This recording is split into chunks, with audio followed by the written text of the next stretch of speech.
Praise the Lord, জয় যিশু। স্বর্গরাজ্যে যাওয়ার জন্য আমাদের কিভাবে প্রস্তুতি করা উচিত? আমরা বলি আমরা স্বর্গে যাব কিনা, কিন্তু পৃথিবীতে আমাদের স্বর্গীয় মতো জীবনযাপন করার অধিকার এবং অনুগ্রহ ঈশ্বর দিয়েছেন। যখন আমরা জানতে পারবো সে অনুগ্রহ এবং সেই স্বর্গের রাজ্যে আমরা কিভাবে বাড়তে যাব, কিভাবে আমরা তা এগিয়ে নিয়ে যেতে পারবো, যখন আমরা জানতে পারবো তখন আমরা অনেক অনেক সঘন ফসল কাটতে পারবো।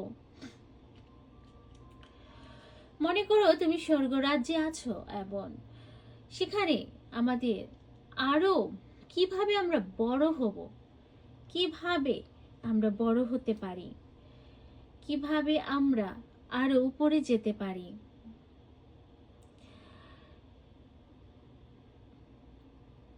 মনে করো যদি তোমার ঘরে কোনো ছোট বাচ্চা থাকে এবং সে বাচ্চা শুধু বাবাকে বাবাই বললো তা নয়, তুমি যদি মনে করো পিতা ঈশ্বর আমাদের পিতা, বাস এতটুকুই, কিন্তু পিতা ঈশ্বরের সাথে যখন আমরা একত্র হয়ে কাজ করব তখন তুমি দেখবে কিভাবে তোমার সমস্ত অনুগ্রহে তুমি বেড়ে যাচ্ছ। যখন ছেলে বড় হয় তখন বাবার সাথে বিজনেস করে, কাজ করে, বাবা যা করে সেভাবে তাকে শেখায়, সে করে এবং তারা আরো অনেক বেশি কাটতে পারে, আরো বেশি বেশি অনুগ্রহ, আশীর্বাদ, আর্থিক অনুগ্রহ তাদের ঘরে আসে, কারণ বাবা ছেলে একসাথে কাজ করছে। তাই আমাদের পিতার বিজনেস হচ্ছে মাছ ধরার, এবং আমাদের পিতা শিখাবে কিভাবে মানুষ ধরতে হয়। তাই আমরা সবাই মানুষ ধরতে শিখব, কারণ ঈশ্বর বলেছেন আমি তোমাকে মানুষ ধরে জেলে বানাবো।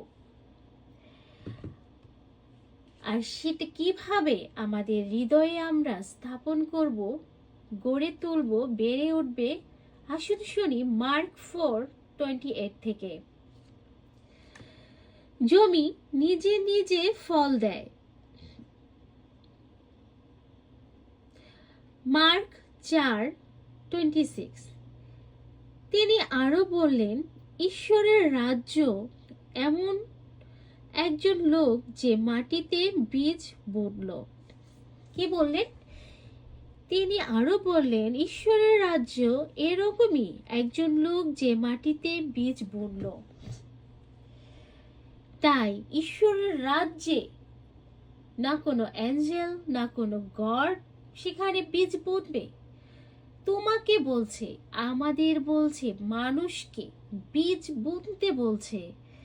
ঈশ্বর এই কাজ তোমাকে দিয়েছে করার জন্য, বীজ বোনার জন্য।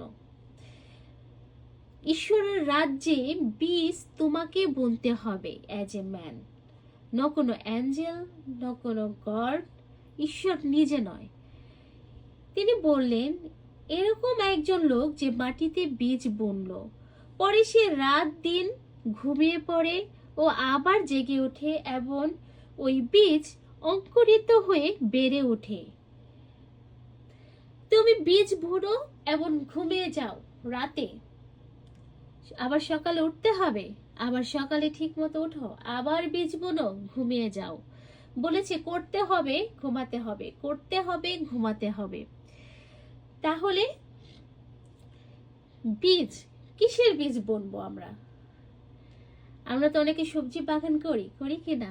অনেকের খুব পছন্দ লাউ সবজি, শশা সবজি, ফ্রুট, ম্যাঙ্গো, নারিকেল, সব সবজি। কোন বীজ বুনবে? কোন বীজ বোনার কথা বলছে?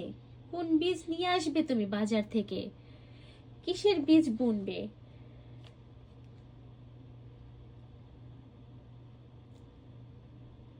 তাহলে আমরা দেখি কি বীজ আমরা বুনবো। আমরা চলে যাই 2 করিন্থীয় 9 এবং 6।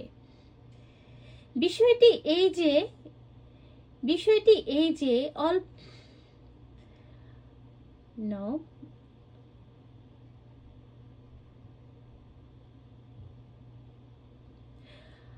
হ্যাঁ, লুক 8:11 থেকে। তাহলে আমরা শুনি কোন বীজ আমরা বুনবো। তাহলে চলে যাই লুক 8:11 থেকে। গল্পের মানে এই যে সেই বীজ ঈশ্বরের বাক্য। তাহলে সেই বীজ হলো ঈশ্বরের বাক্য। যখন তুমি দেখো কাউকে 20 বছর ধরে আমরা প্রভুতে আছি, আমরা খ্রিস্টান, কিন্তু আমাদের আধ্যাত্মিকভাবে কোনো কিছু আমরা বেড়ে উঠতে পারছি না। আবার কেউকে দেখছো তুমি 1 মাসের মধ্যে সে অনেক অনুগ্রহ আশীর্বাদ সে পাচ্ছে, সে তুমি অনেক জোর লাগিয়ে প্রার্থনা করছো কিন্তু কিছু হচ্ছে না, এবং সে শান্তভাবে প্রার্থনা করছে, অনেক বড় মিরাক্কেল হচ্ছে। তার মানে এবং তার কারণ কি?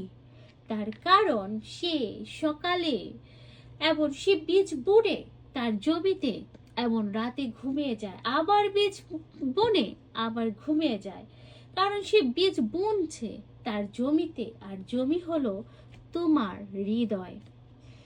যখন ঈশ্বরের বাণী তোমার হৃদয়ে থাকবে তখন সেখান থেকে অঙ্কুরিত হবে,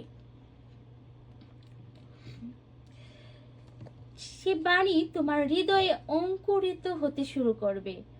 যখন বীজ তুমি বুনবে, যখন তুমি বীজই বুনো না এবং জোর লাগে প্রার্থনা করছো, হ্যাঁ তুমি সুস্থ হয়ে যাও, তুমি সুস্থ হয়ে যাও, আমাকে সুস্থ করে দাও, আমাকে সুস্থ করে দাও প্রভু, যখন তুমি বীজ না বুনো তাহলে কাটবে কি করে? আর ঈশ্বর এই কাজ তোমাকে দিয়েছে, বলেছে এক মনুষ্য ভূমিতে বীজ বুনছে, আর সেটাই হলো তোমাকে ঈশ্বরের বাক্য হৃদয়ে রাখতে হবে, থাকতে হবে। তখন ওই বীজ, সে বীজ অঙ্কুরিত হবে। তুমি যত বীজ বুনবে তত কাটবে। তাহলে আমরা শুনি 2 করিন্থীয় 9:6 থেকে। বিষয়টা এই যে অল্প পরিমাণে বীজ বনে সে অল্প পরিমাণে কাটবে, যে বেশি পরিমাণে বীজ বুনবে সে বেশি পরিমাণে কাটবে। ঈশ্বরের বাক্য তুমি তোমার অন্তরে রাখবে ততই তুমি কাটবে, যত তুমি মনে রাখবে, যত অল্প রাখবে ঠিক অল্পই ফল পাবে। মার্ক 4। জমি নিজে নিজে ফল দেয়, প্রথম অঙ্কুরিত, তারপর শীষ, তারপর শীষের মধ্যে দিয়ে পরিণত শস্য দানা। তুমি যখন বীজ বুনবে, আজকে তুমি একটা বাণী পড়লে এক সপ্তাহের মধ্যে তুমি তার দেখতে চাচ্ছ যে সে কাজ করছে কিনা, সেটা ফল পেতে চাচ্ছ না, তোমাকে বুনতেই হবে, সকাল বিকাল বুনতে হবে, আবার ঘুমিয়ে যাও।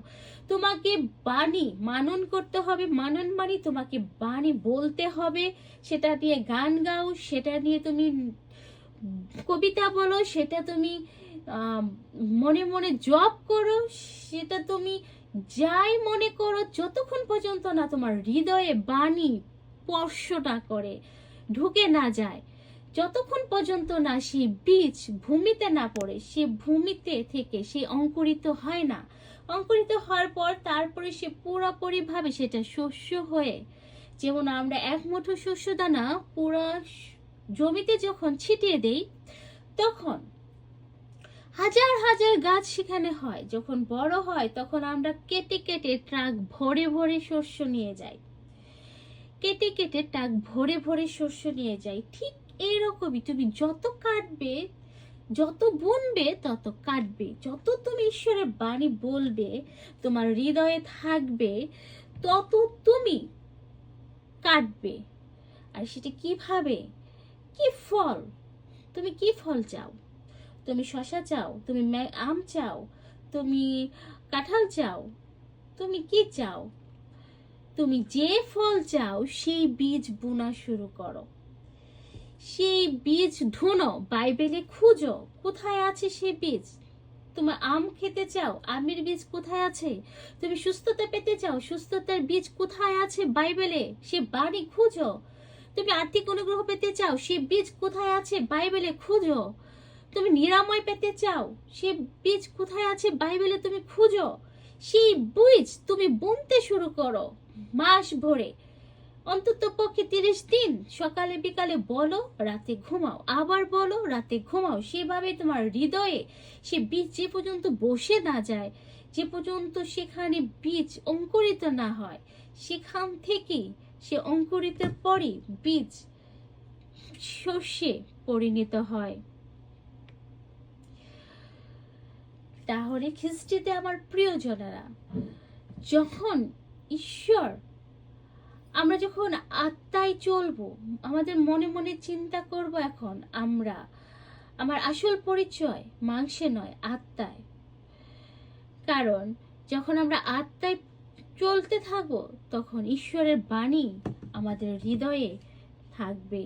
আর সে বাণী হৃদয়ে ভূমিতে যখন অঙ্কুরিত হবে, তখন শত শত ফল তুমি কাটতে পারবে। তুমি যত কাটবে, যত বুনবে, তত কাটবে। যত বাণী তোমার ভেতরে থাকবে, তত তুমি কাটবে সগুণ। যখন তুমি কাটবে, মানুষ তোমাকে বলবে তুমি উন্নত কিভাবে হলো। তুমি বলো, আমি জানি না কিভাবে হলো, শুধু আমি জানি যিশু যা করতে বলছেন তাই করেছি। আমি বীজ বুনেছি ভূমিতে এবং রাতে ঘুমিয়েছি। আমি বীজ বুনেছি এবং রাতে ঘুমিয়েছি। কারণ ভূমির ফসল নিজে নিজেই তা দেন, অঙ্কুরিত হন। কারণ জমি নিজে নিজে ফল দেয়, প্রথম অঙ্কুরিত, তারপর শেষের মধ্যে দিয়ে পরিপূর্ণ শস্য দানা।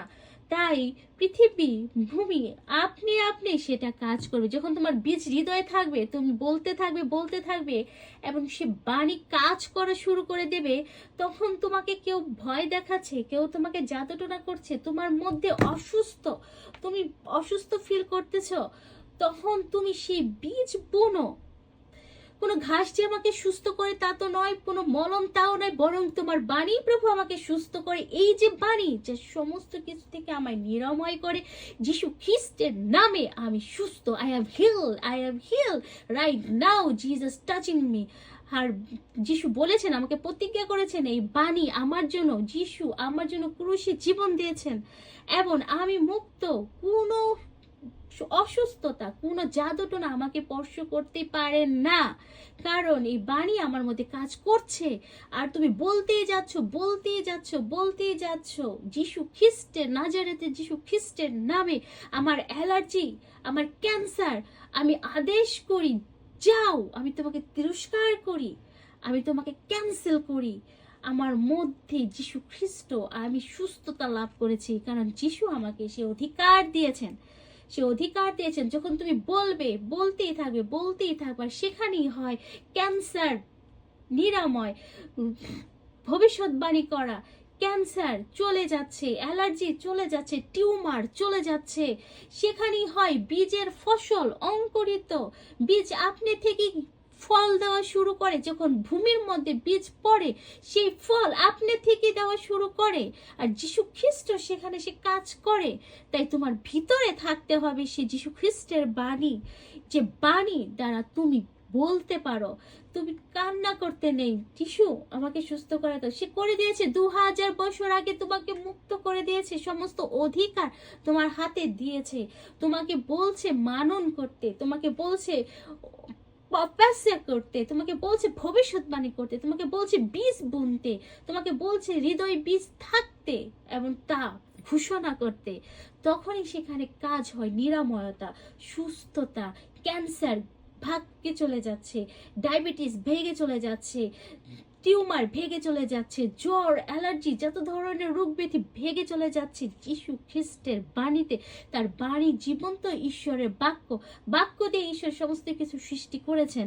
তাই যিশু বলেছেন, যখন তুমি যত বুনবে, যত কাটবে, যত বুনবে তত কাটবে। তাই যত তোমার ঈশ্বরের বাণী ভিতরে থাকবে, তত তুমি কাটবে। তুমি ট্রাক ভরে ভরে কেটে যাবে, হাজার হাজার মানুষকে তুমি খাওয়াতে পারবে, হাজার হাজার মানুষের জন্য তুমি প্রার্থনা করতে পারবে, হাজার হাজার মানুষ তোমার প্রার্থনায়, তোমার বাণীতে সুস্থতা লাভ করবে। যিশু এইভাবেই কাজ করেন ঈশ্বরের সন্তানদের সাথে।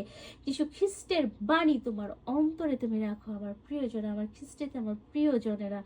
যিশু বলছেন আমাদের এই অধিকার দিয়েছেন, আর তখন দেখবে তুমি শত শত গুণ ফসল কাটছো। যিশু খ্রিস্টের বাণী এমন ভালোবাসা তোমার জীবনে পূর্ণতা নিয়ে আসুক। জয় যিশু।